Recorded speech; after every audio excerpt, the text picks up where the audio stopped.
Hi, good evening. Buenas tardes is probably as far as I can go with Spanish. Thank you all for coming. At 5:30, I'm guessing a lot of you don't want to listen to me now. At 5:30, I think a lot of you probably don't want to listen to me, so I will try to be a bit different. You spend the whole day here listening to the apocalypse of everything that's going to happen. And while some of it will happen, it's not the end of the world. Although a lot of us would like to think that it is and sell you products for that. Ransomware is real. Ransomware happens all over the place, and we're seeing attacks that are generated by three typical things. It's people targeting specific data or companies that are trying to penetrate. It's what's called social activism. Panama Papers is one of them, where people believe that what they do contribute to the best, to improving humanity and the way we live. And then there's the ones that are just doing it for money. Plain option of encrypting a resource or data and charging you money to get it back. And while this is happening all over the world, it's all preventable, and it's definitely, if you manage your infrastructure properly, the risks may be limited. Unpleasant when it happens, but it's not the end of the world. And what does it mean? I mean, how does it get in? I like to tell the story about airport security in the US. You go in to check in, and you go through a guy who looks at you, and then they look at your ID, and then you go through a metal detector, and sometimes it makes a little ping, and they take you through another detector, and then they take you into those X-ray machines, and then somebody is patting you, and at the end of it, you can get to the plane. Historically, in the last 25 years, 98% of the times that airplanes were kidnapped using a weapon, the weapon was pre-planted on the plane. No one ever carries the weapon through security. So nobody's breaking through your firewalls, or almost nobody. And it is much harder than sending an email that will start an infection that would create a Trojan horse that would allow people to come in and do whatever they intend. And a lot of the companies we talk to say, oh, we have antivirus, we have firewalls, we have WAF, we have this and we have that. But again, hackers do not go. This is the hardest way to go in today. Very few hacks that happen occur through the perimeter. You get an email. Someone in the company gets an email. It's an email that either looks legitimate or is legitimate in some way, and they're clicking it. Often it will happen outside of the corporate. So it went through, they're sitting in a coffee shop, and they download a proposal for something that they're interested in. HR resume is one of the ways that we see people go in. If you think how it's being done, I would look on LinkedIn, research a company, find 2 names in HR, and then send an email with 2 links and an attachment to the recruiting email and say, I spoke to this and that, head of HR, and she asked me to send the links showing my work before the interview. Anyone in HR will click that link. It sounds very legitimate. And this is the infection.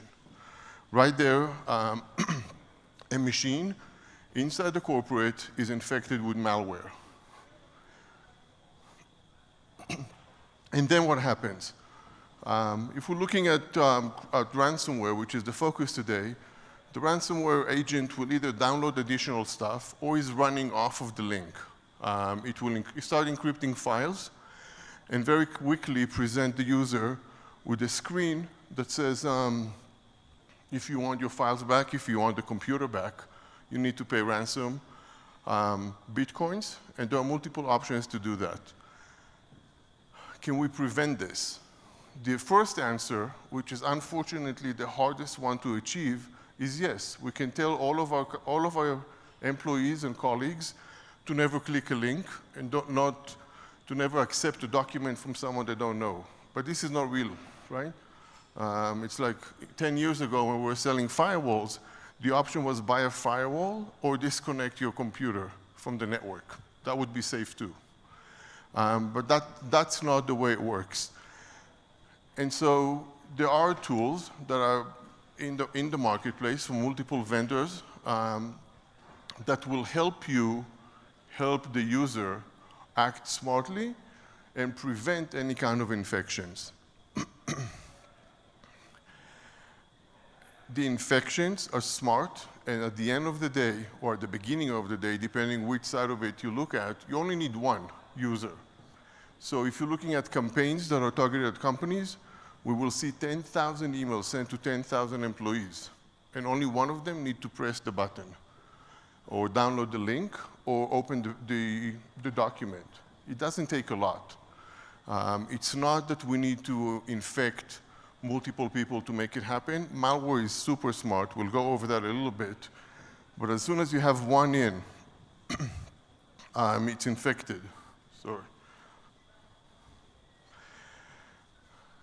And it happens, right? I mean, I started at the beginning. You kept hearing about it all day today.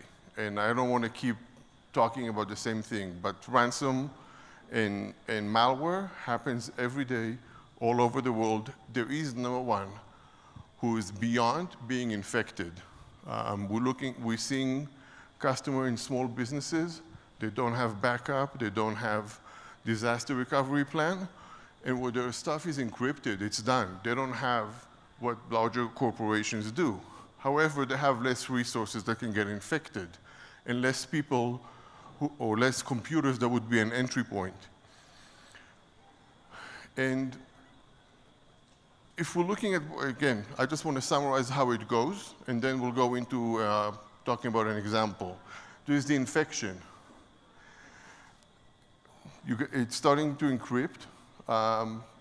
Historically, the computer needed to be connected to the network to get the key to do the encryption. The recent ones we're seeing do not. They come down with the key and encrypt. So there's no longer a call out that you can block. Potentially before, you could see a call out to a CRC server and block it. That's not the case anymore. It won't make any difference. We've had customers who got their computers encrypted on a plane. So there was no connectivity when it happened. With the key, there's the encryption of the content. The user get a notification. It's usually really nice. So you get like a very, somebody who wants money from you, they still keep good manners. And they say, we encrypted your files. You can get those 5 samples just to see that we really did that. And then we want payment. And we want the payment soon. You have 24, 36, 48 hours before everything goes to hell. Goes to hell. There's no recovery after that. Again, we've seen it happen such that we could recover. The files could be recovered later. But the user who's sitting in front of that computer is usually very unhappy and believes the 24-hour deadline. You're looking at healthcare organizations. We've seen places where a hospital shut down because of that. There was one in the US. The General Attorney of Washington, D.C. promised that when they find the people responsible, he will prosecute them for murder of the people who could not get medical attention. And then once you get the payment, you get the decryption key, and you decrypt your computers. What's really nice about this, versus what you know from kidnappings of people, is that those guys keep the reputation. You give them the money, you get the key. There's no game. They need people to know that this is what's happening, because this is the only way they will continue to have people pay.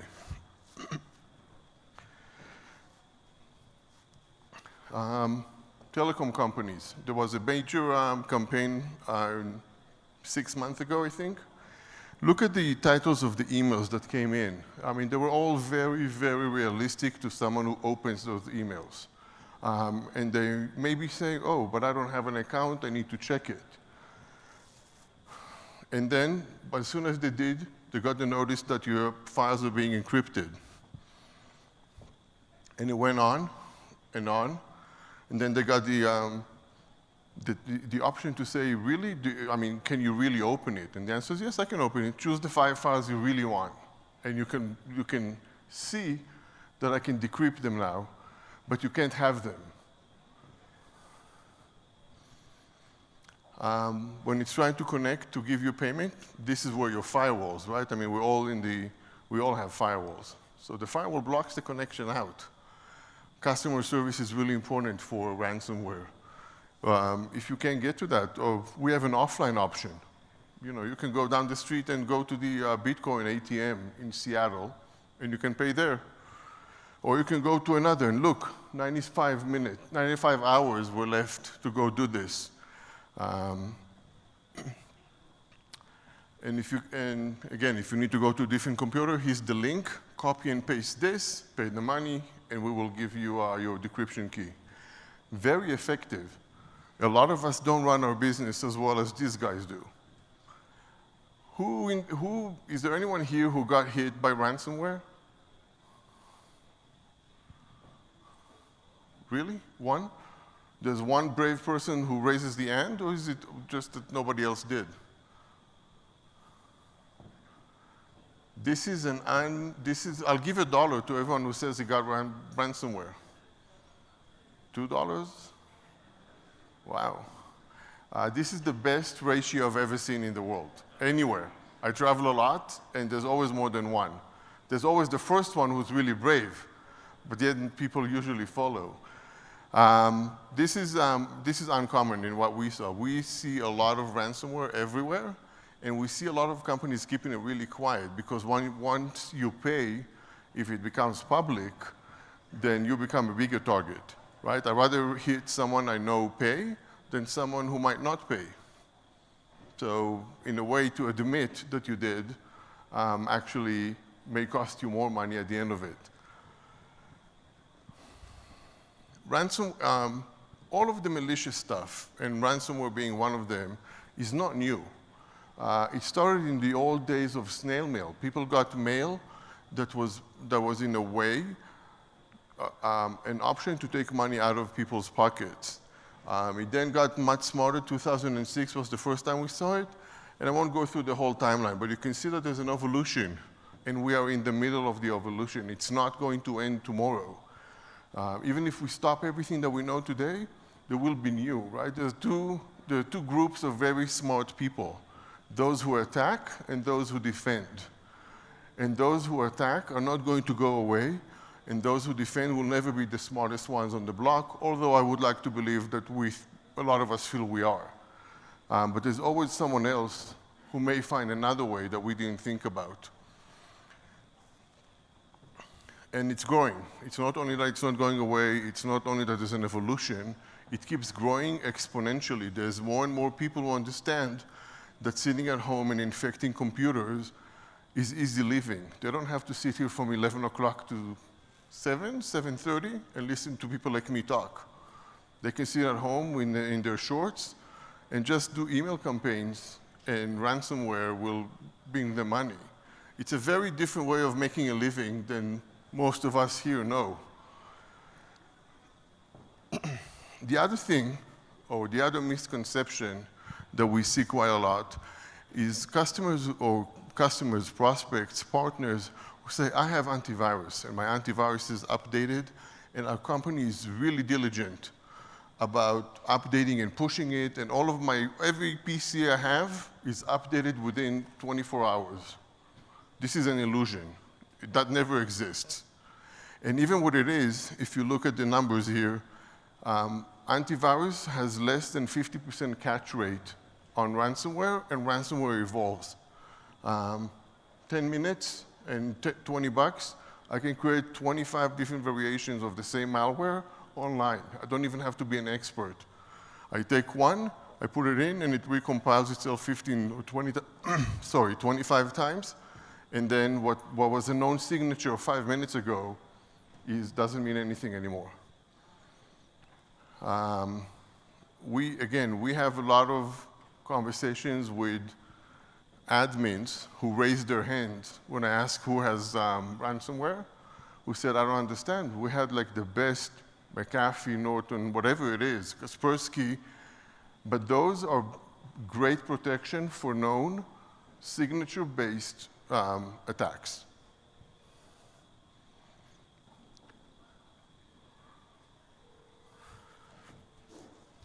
Sorry. So let's talk a bit about the evolution. In the past, malware would come in and detonate itself immediately. It will either be downloaded and run immediately, or be pressed and infect. What happens today is that the malware changes. It gets as smart as we are. There are attacks today who wants us to interact with them. You know, in Mexico, do you have CAPTCHA when you have to identify images? There's malware that actually use a very similar mechanism. So before they encrypt your hard drive, they really want to make sure that you engage with them. This is how they bypass not only signatures, but how they bypass what we call sandboxing 1.0. Sandboxing does not provide human interaction. It does not have the ability to look forward into the future of what a code could do. And it usually sits on a virtual machine. Malware today can look at drivers, and if the drivers are not specific to hardware, but they appear to be sort of general, they know that they're seeing on a virtual image, which usually means it's not a machine, but a sandbox. They understand the environment they're on, and they act differently under different circumstances.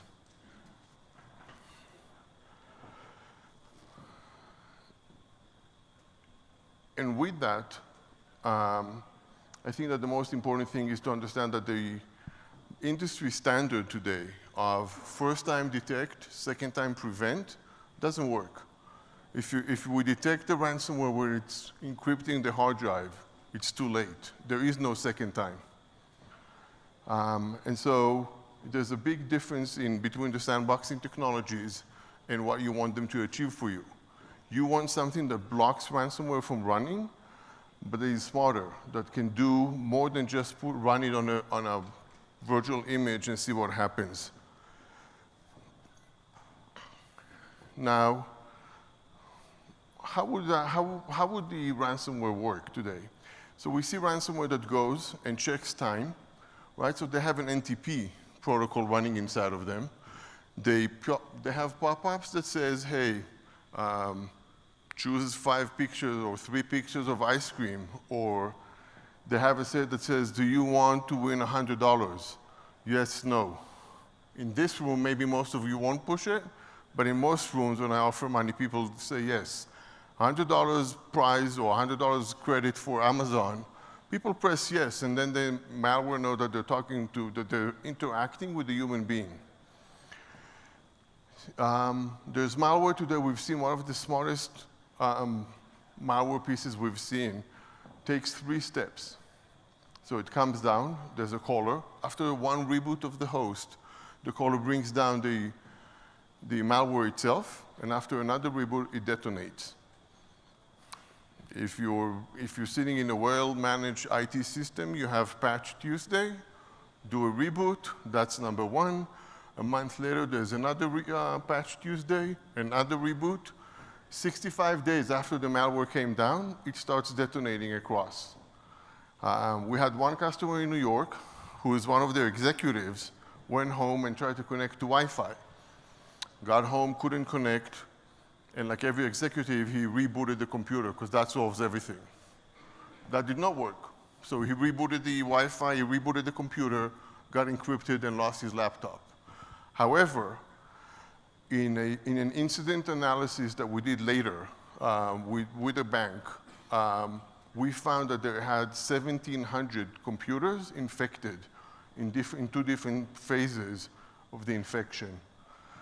So the executive not being able to connect to Wi-Fi actually saved the bank for something that would have been much worse. And when you do get infected, what do you want to know? You want to know what happened to make it, how did it come down, and what damage did it make? Sandboxes do not give you any of this. And if the hard drive is encrypted, you can go back and see what happened, right? I mean, there's an infection, there's a file that goes through sandboxes, and there's a lot of third parties that will tell you which tool gives you what sandboxes, capabilities, and blocking rates. And targeted attacks will always work, regardless of the sandbox solution you have. Some vendors will give you 99% blocking, some will give you 60%, and it doesn't matter who. We only need that 1% that is not blocked to get infected. And so thinking that you won't get infected if you're targeted is another illusion. A lot of us may never be targeted as companies, but there are a lot of us that will.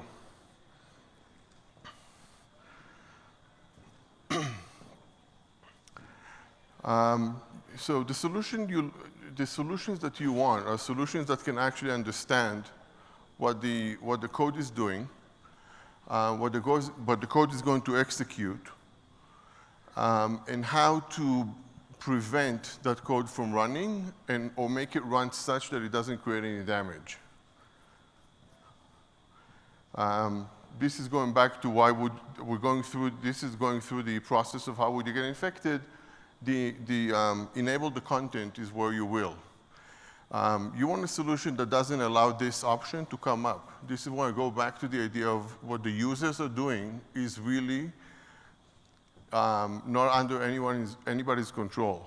We're seeing more and more companies with the security teams work with HR on user education versus just the prevention. Once a company educates the users to never enable things that are not enabled by default, that will reduce infections by 50%, according to what we feel. And when the file comes down, the solution you want to deal with is one that removes any active content, but allows you to run the business. In this case, there was as I described before, there's an HR document coming in. It was well targeted to an HR person. There was reference to other people that work with her in the same department. And the active content was the call out for a malware download, right? So it didn't even have malware in the document, but the link went to a page that had a picture, but actually downloaded in the background the call out for the malware. The perfect solution will be one that prevents that active content from being delivered to a mailbox.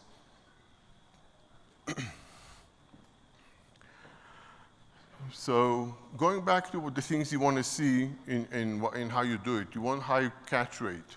High catch rate is provided by multiple vendors, but you also want prevention. And again, I'm going back to the point that is really important, which is you want to prevent and not detect and prevent. These are two very different philosophies in the solutions in the marketplace today. And the two things that will make the whole difference on any kind of infection and then remediation would be prevention, would be the first one, right? I mean, the more you prevent, the less you have to deal with. And then being able to increase the catch rate by using the right combination of tools and user education. I can't stress enough how much user education will make a difference. The way things are done today with a lot of the vendors is that the files are not being provided to the users before they're being inspected, emulated, and cleaned out or blocked. This happens on desktops, servers, network level, and on endpoints. It's really important that the solution you're looking at is one that would have strong capabilities of cleaning whatever is coming in. The Trojan horses are the only way to infect most of your networks. Again, I'm going back to that point that I'm repeating, is that this is not the perimeter defense that is the weak spot of where you are. It will be users that bring in a USB, most of the time not even intentionally, right? I mean, I'm not going to do the analysis of whether the users are good or bad, but someone has a USB key or received a USB key from what they believe is a reputable company, and they say, plug it in, look at the presentation, or plug it in, look at the PowerPoint or the offer. And when users do that, nothing can stop it unless it's stopping it at the endpoint level. It doesn't go on the network. It doesn't go through any kind of inspection. It's running locally. And a lot of users do that because that's the way, because they're believing they're doing the best thing to accomplish their work, not because they're trying to be malicious. One of the presenters before me was talking about the ratio of good people, bad people. We find that a lot of the infections are good people being either not smart or just naive about what it is that they're doing. I can imagine a lot of employees wanting to hurt the company that they work for by running ransomware on a laptop.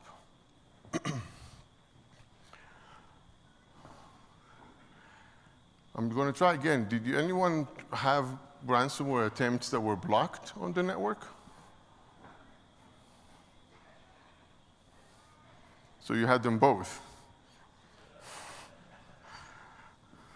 You're going to get all those dollars that I usually give to a lot of people.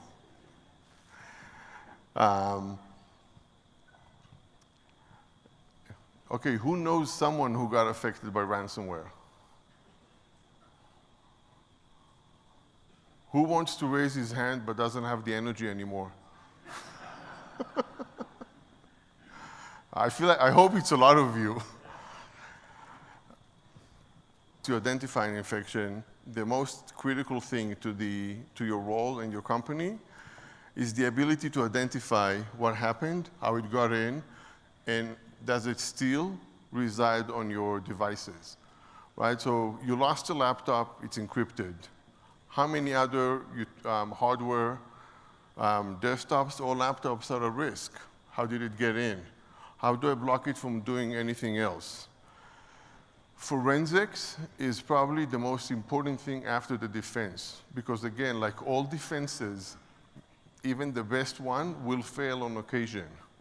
And then you want to be able to remediate quickly. This is what your boss will want you to do. And I can imagine anyone here wanting to go to his manager and say, oh, we got an infection on Monday, and then on Tuesday, we got another infection of the same type, and then on Wednesday again. That's not good for anybody's job security. So the ability to understand, research, and act quickly is almost as important as the defenses you put in.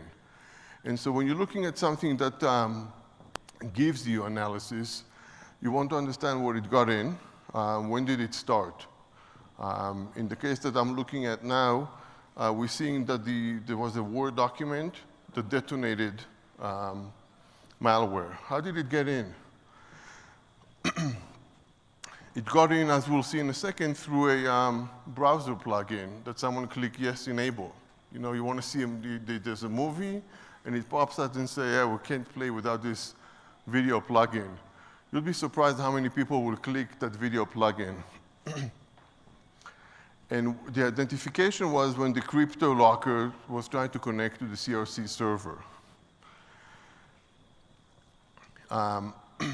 The forensics that you have, or that you should be able to tell you exactly what was risk, what was lost, and what was taken.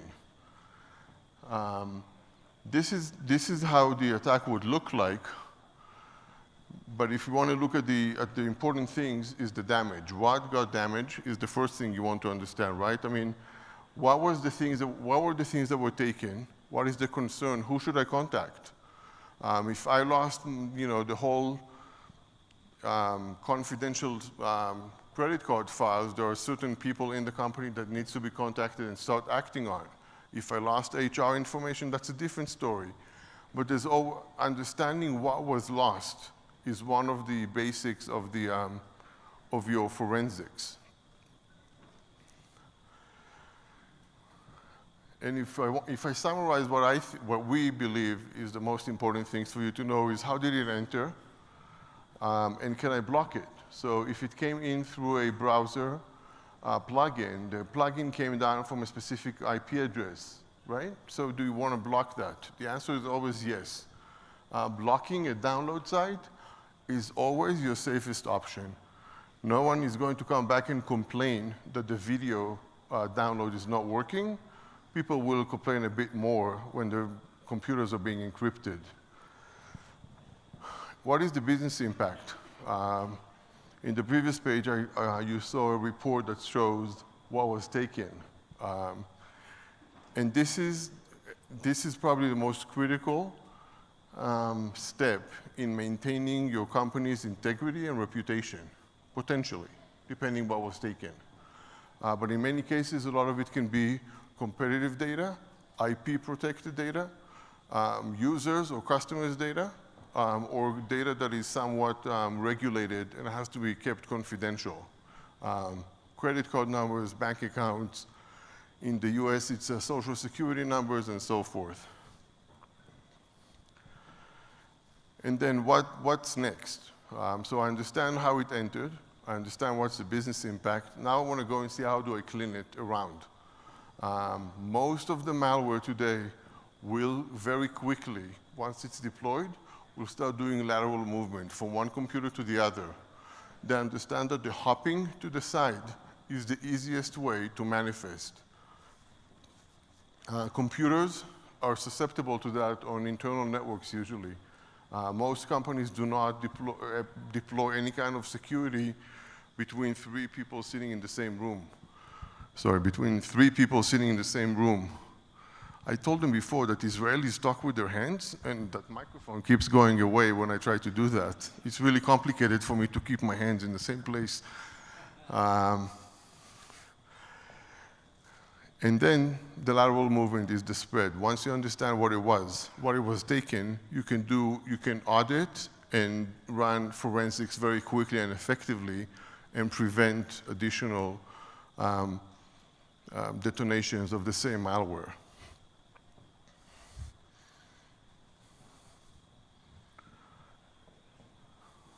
Any questions instead of waiting to the end?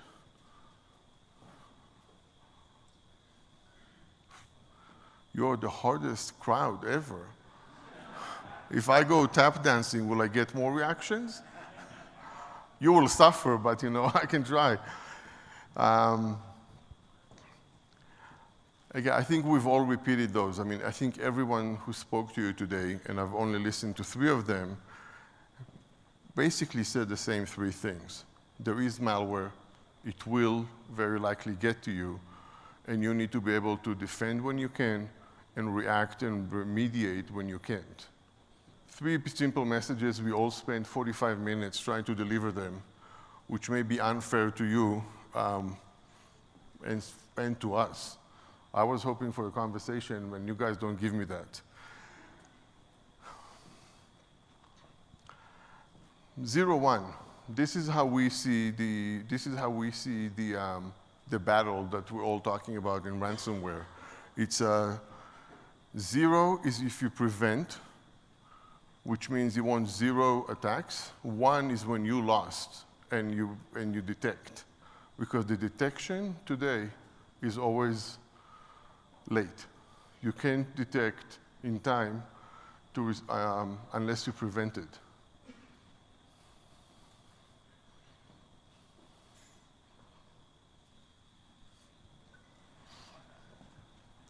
All right, I think I'm done. I have 10 minutes, so you guys are going to have to talk to me because these are 10 minutes on the way to drinks.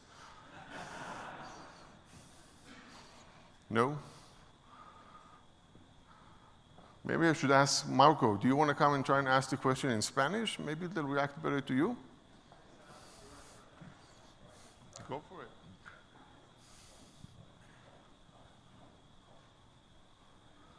The threat of Marco got people asking questions.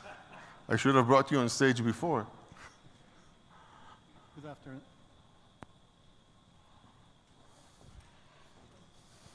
Bueno, good afternoon. I want to know if you have found any way to recover the information that was encrypted.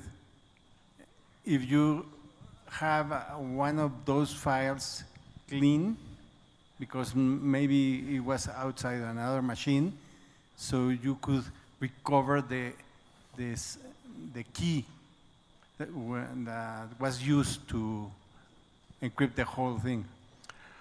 So we're supposed to be very product agnostic here, but the answer is that the company that I work for has a way to prevent anything from being encrypted. So if you run the anti-ransomware agent that the company I work for makes, the encryption will be encrypting shells and not the real files. And once we see encryption starting to run, if it's not certified with us, such as BitLocker that the admin has certified before, the encryption will not work and nothing is really encrypted. Even when encrypted and the agent runs, we keep a log of everything protected from anything that can be encrypted. So there are ways to do that. None of this beats the daily backups, right? I mean, so if you have something critical, we believe in doing real-time backups in a one-way manner. So even if you have network drives, if you keep one that is only read and one that is only write, you will always have some sort of defense. But there are best practices to minimize the ability, and then there are very excellent products out there to stop the ability to encrypt. Okay, I understand that, but if you have already suffered from that, I was guessing if it's possible to recover the information in an X machine. So there is, depending on what it is, there are options to do that. Incident response tools and teams can have tools today to back engineer encryption keys. However, those are not always successful and usually very expensive. There's always the balance of how much do you pay for each way, and usually recovering a key from a well-executed malware will be more expensive than what the ransomware wants, right? I mean, the people who put that ransomware do the same calculation. It's all economy. So they say, if I want 10,000 and it will cost him 20,000 to get it another way, then I'm half price. You should take me. Which is always the challenge, right? I mean, because once you do it, they're coming back to you. Like 10,000 is always the opening shot. Anyone else before I bring Marco on? The threat of Marco. All right, thank you very much. I appreciate your time. And I'm around if you want to ask me any questions.